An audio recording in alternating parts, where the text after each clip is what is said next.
Hello everyone, Fund Inspector here. Welcome back to the channel. Currently in Laos, Luang Prabang.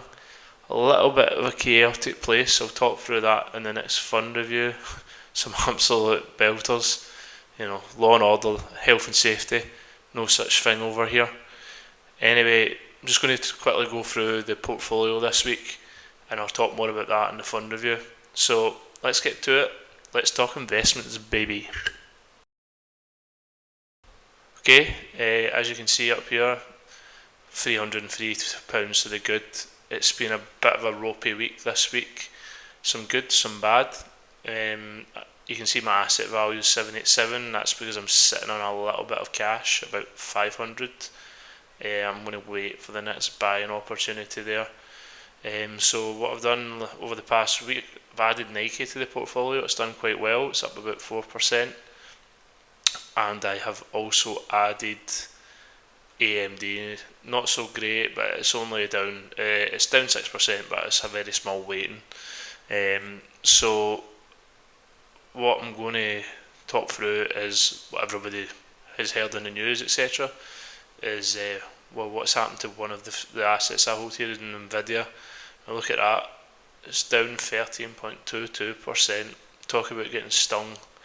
So everybody would have heard that China have released an equivalent sort of AI enterprise called DeepSeek.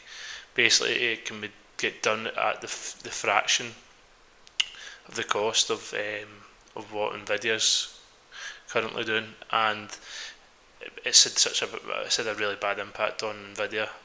It's down 12%. So actually, I think it was Monday when this got announced, Nvidia lost the most amount of market capitalization, so basically the most amount of value in the history of the US, just the history of the markets in one day. It's down 17%, but 17% on, I think that was up at about $3.4 trillion company. I think it was about £530 billion in valuation just wiped off of Nvidia within one day. So quite a significant move. And one that obviously raised alarm bells.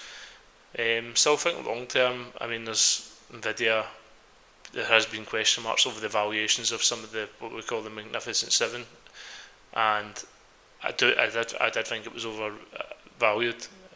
I still think it's slightly overvalued at the moment, even at 120. So I'm not going to add to the portfolio. I'm just going to leave it. I'm not going to sell it off, but so I'm just going to keep that.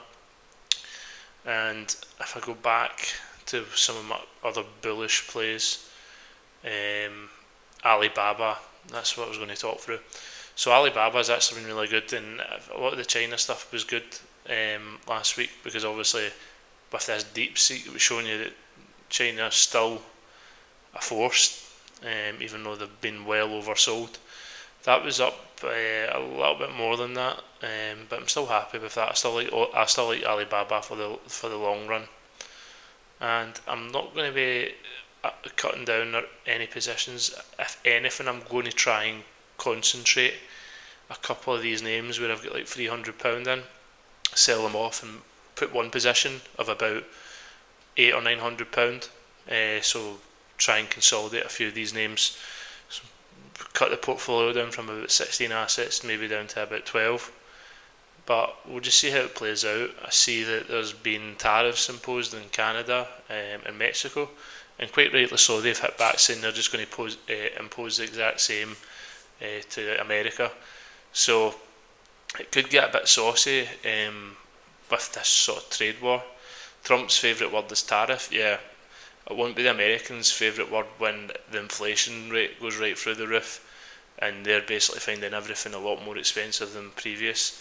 What happens when inflation rises? Yeah, Fed has to step in, increase rates. What is that? That's bad for the equity markets. So Trump's playing with fire here, in my opinion, with these tariffs. I don't think it's going to work out the way that he thinks it's going to work out, but we'll see what happens in the future. Right everyone, that's the video done this week. Get on, follow the channel, everything you do, like, subscribe, got on the Tik Tok, give me a follow, and keep talking investments, baby, and I'll see you all later.